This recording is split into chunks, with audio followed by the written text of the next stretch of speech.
Mən İbadov Samir Qəriboğlu. Bizim işimiz hal-hazırda Sumqayıt Ağır Cinayətlər Məhkəməsindədir.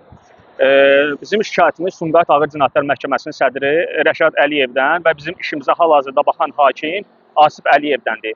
Mənim yanımda dayanan şəxs İbadov Qərib mənim atamdır. O 1998-ci ildə Dəyirmanın keçmiş direktor işləmiş Həşimov Vahidin sifarişi ilə tutduğu killer tərəfindən, Tata Hüseynov tərəfindən makar tipli tapanca ilə güllələnmişdi. 2000-ci ildə bu cinayətin üstünü Daxili İşlər Nazirliyi açmışdı. Lakin buna baxmayaraq Həşimov Vahidin bir nömrəli adamı olan Ramiz Mehdiyev tərəfindən Ramiz Mehdiyevə verdiyi külli miqdarda milyonlarla rüşvət hesabına bu cinayət üstü örtbasdır olunmuşdu.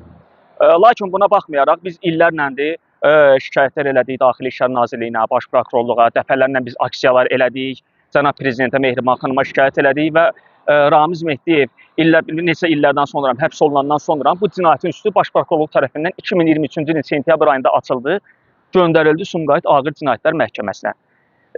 Artıq Sumqayıt Ağır Cinayətlər Məhkəməsi 3 ildir bizi süründürür, bizim işimizə düzgün baxmır. Məhkəmənin təzə başlayan vaxtlarında bizim işimizə Fəmin Hümbətov adlı hakim baxırdı. Fəmin Hümbətovun bizim məhkəməyə baxdığı müddət ərzində, deməli 30 prosesdən, baxın burada da qeyd olunub, 30 prosesdən 22-si süni şəkildə heç bir səbəb göstərilmədən təxirə salınır. Və biz etiraz olaraq, bəli, proseslər 30 prosesdən 22-si süni şəkildə heç bir burada səbəb göstərilmədən təxirə salınır. Fəmin Hümbətovun hakimlik elədiyi dövründə. Və biz etiraz olaraq Ali Məhkəməyə, Apellyasiya Məhkəməsinə, Məhkəmə Hüquq Şurasına müraciət elədik, şikayət ərizələri yazdıq, tərkib üzvləri hakimlər dəyişdirildi. Artıq dekabr ayında bizim işimizə Asif Əliyev adlı hakim təyin olundu, o sədrlik elədi. Onun da bizə 6 ay müddətində sədrlik elədiyi bizim məhkəmə müddətində bizi 6 aydır süründürüb. Deməli, iyun ayının 1-nə sonuncu məhkəmə təyin olundu və ayın 8-nə. İyun ayının 1-i artıq çıxışlar mərhələsi idi. Dövlət ittihamçısı, yəni prokuror, cinayətkar Həşimov Vahidə 15 il həbs cəzası istədi və bundan sonra bizim vəkil və mənim atam zərər çəkmiş şəxs İbadov Qərib bizim qaldırdığımız, bizə vurulan ziyanı, mülki iddianın təmin olunmağını tələb elədik və Həşimov Vahidə qatil cinayətkara ağır cəza verilməsini tələb elədik. Yekunda cinayətkar Həşimov Vahid və onun vəkili çıxış eləməli idi. Onun vəkili süni şəkildə məhkəmə proseslərini bilərəkdən uzatmaq üçün yalandan dedi ki, mən xəstəyəm, bəs mən çıxışa hazır deyiləm, mən gedim xəstəxanada müalicə alım, hasan mən sağalaram, onda gələrəm, iştirak eləyərəm. Bunun o dediyi təmin olunmadı, Həşimov Vahidin vəkilinin bu istəyi təmin olunmadı. Hakimlər ona xəbərdarlıq elədi ki, bəs sən növbəti proses ayın 8-də təyin olunacaq, çıxışıva ayın 8-ə hazır olmalısan. Amma biz belə başa düşdük ki, bu qurama şou idi. Ayın 8-də artıq hökm oxunmalı idi. Həşimov Vahidə cinayətkara bizim qaldırdığımız mülki iddia, zərər çəkmiş şəxsin qaldırdığı mülki iddia təmin olunmalı idi. Hakimlər tərəfindən bu təmin olunmadı, hökm oxunmadı və yenidən bilərəkdən Həşimov Vahidin vəkili İkram Abdullayev süni şəkildə məhkəməyə çıxışlara hazır olmadığını bildirdi. Onun bu istəyi yenidən bilərəkdən təmin olundu və bundan sonra biz məhkəməyə, hakim Asif Əliyevə etiraz olaraq bildirdik ki, artıq məhkəmə 3 ildir bizə maddi və mənəvi ziyan vurur. Biz məhkəmə proseslərində iştirak eləməyəcəyik və sizlərdən də imtina eləyəcəyik. Onlar da bizə bildirdi ki, get harəsən şikayət eləginə, siz olmasanız da biz bu məhkəmə proseslərini keçirdəcəyik. Hətta mənim atam İbadov Qərib, zərər çəkən şəxs, məhkəmənin sədri Rəşad Əliyevin də qəbulunda olub. O da mənim atama bildirib ki, səni bura kim göndərib, get haqqımı onlardan tələb elə. Biz sənin haqqını bərpa eləməyəcəyik. Halbuki 2023-cü ildə bu işi bura Baş Prokurorluq asıb göndərib. Bu insanı zərər çəkmiş şəxs kimi tanıyıb, Həşimov Vahidi də cinayətçi şəxs kimi tanıyıb. Amma Sumqayıt Ağır Cinayətlər Məhkəməsi bizim işimizə baxmır. Biz bilmirik məqsədli və yaxud məqsədsiz şəkildədir bu. Gəlsinlər məhkəmənin sədri Rəşad Əliyev, bizim məhkəməni keçirdən şəxs hakim Asif Əliyev bizə açıqlama versin. Bizim şikayətimiz Sumqayıt Ağır Cinayətlər Məhkəməsindəndir konkret. Və biz Cənab Prezidentə, Mehriban xanıma, Ədliyyə Nazirliyinə, Ali Məhkəməyə, əsas Cənab Prezidentə və Mehriban xanıma müraciət edirik ki, xahiş edirik sizdən artıq dərəcədə bizə köməklik göstərəsiniz. Bir də bir şey əlavə eləmək istəyirəm. Deməli, Həşimov Vahid 1-ci və 98-ci ildə Dadaş Hüseynova sifarişi verməzdən qabaq o Ramiz adında şəxsi sifarişi vermişdi. Killer onu tutmuşdu. Onun da ləqəbi Mercedes olub. Deməli, bu Ramiz sifarişi yerinə yetirmədiyinə görə əksinə gəlib mənim atamgilə xəbərdarlıq elədiyinə görə ki, bəs Həşimov Vahid sifariş verib ki, səni gülləliyim, sifarişi yerinə yetirmədiyinə görə Həşimov Vahid onu bilib, onu 28 may metrosunun yaxınlığındakı Dəmir Yolu Polis İdarəsinin ərazisində 6-7 güllə ilə makar tipli tapanca ilə öldürtdürüb. Və bundan sonra Dadaş Hüseynova sifariş verib. Həmən Dadaş Hüseynov sifarişi tam yerinə yetirə bilmədiyinə görə, mənim atam aldığı güllə yarasından sağ qaldığına görə, üstündən bir neçə ildən sonra hətta Dadaş Hüseynov Həşimov Vahiddən əlavə yenə pul istədiyinə görə, deməli Həşimov Vahid onun öz mühafizəçisi işləmiş, Qulu Muxtarova sifariş verib ki, Dadaş Hüseynovu öldürsün. Həmən Dadaş Hüseynova onun mühafizəçisi işləmiş, Qulu Muxtarov Bakı-Qazax yolu tərəfdə dərənin yanında qollarını, boğazını kəsərək öldürüb, dərədən aşağı atmışdı. Yəni bu cür ağır iş gedir hal-hazırda burada.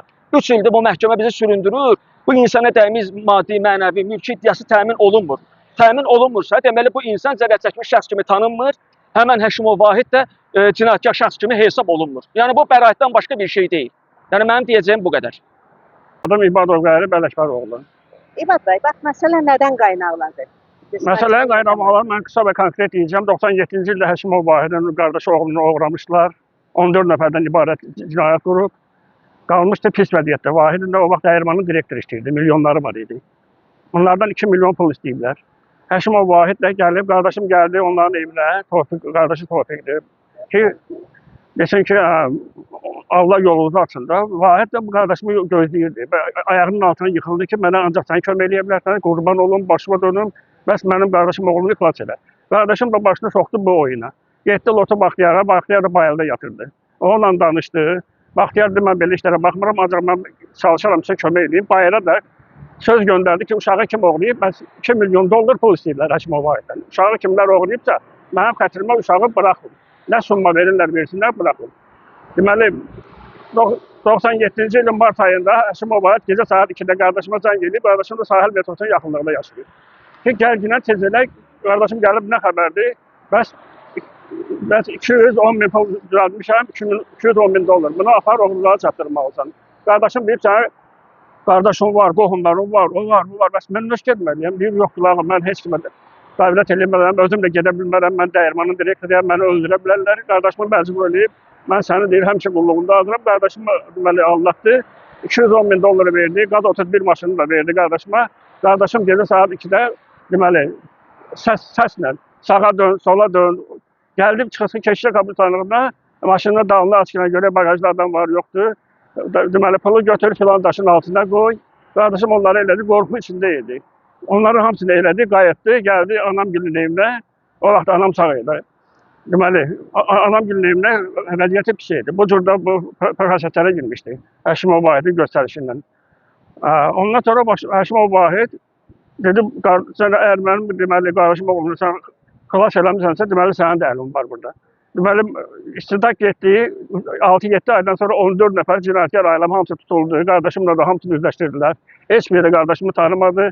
Lakin buna baxmayaraq qardaşıma 220 ordu silahı və 226-cı maddə ilə narkotik maddə ilə maşında şey elədilər, qardaşımı 8 il həbs elədilər. Ondan sonra bizim aramızda mübahisə başladı. Dedim, Vahid, mənim qardaşımı sən nöştə tutdun, sizə kömək elədi, sunqamıza girdi, qardaşımın oğlunu xilas elədi. Vahid deyil, yox, mən bilmirəm, onun əli olmalıdır, uzada. 43 gündə Qorateyldə yatdı Məhərrəm Əliyev. Vahidi çağırdı ki, abalamının əli yoxdur. Bəs neyniyək? Vahid, neyniyək? Vahid də özün bilərsən.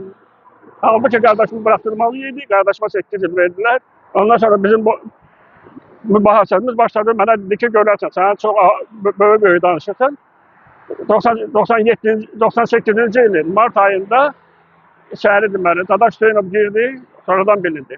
Mənə ağız nahimdən makar tipli tabanca ilə güllə atdı. Güllə mənim bədənimdə oynadı, belimdə yandı. Ondan sonra bax belə, Həşimov Vahidi də deməli, 98-ci ildə Altın Daxili İşlər Nazirliyi bütün istiraqı açdılar. O həbs olunmalıydı, gəldi mənə yalvardı ki, Vahid, bəs sənə nə qədər lazımdır, mən sənə deyəcəyəni ödəyirəm, nə qədər lazımdır, pul verirəm. Sən bəs get Daxili İşlər Nazirliyindən şikayəti götürürlər. Mən dedim, mən heç yerə gedən deyirəm. Mən bu işin axırında sən gedəcəm. Mənə sənin pulun lazımdır. Deməli, orada dedi ki, rast gibi elədi. Mən sən bilirsən ki, güclü adamları var. Getdi Ramiz Mehdiyevlə ona milyonlarla dollar pul verdi. Ramiz Mehdiyevlə göstəriş verdi Daxili İşlər Nazirliyinə, Baş Prokurorluğa. Onlar da Ramiz Mehdiyevin qabağında aciz qaldılar və bu işi atdılar qırağa. Ondan sonra 22-23 ildir mən əziyyət çəkirəm. Mən 9 dəfə əməliyyat olunmuşam. Mən bilmirəm, mən neyniyim. Axırı 23 mən qəbulunda oldum, orada göstəriş verdi Baş Prokurorluğa, sağ olsun. Baş prokurorluq da hələ məni çağırdılar, dedilər sən Mehriban xanımın qəbulunda olmusan. Dedim bəli.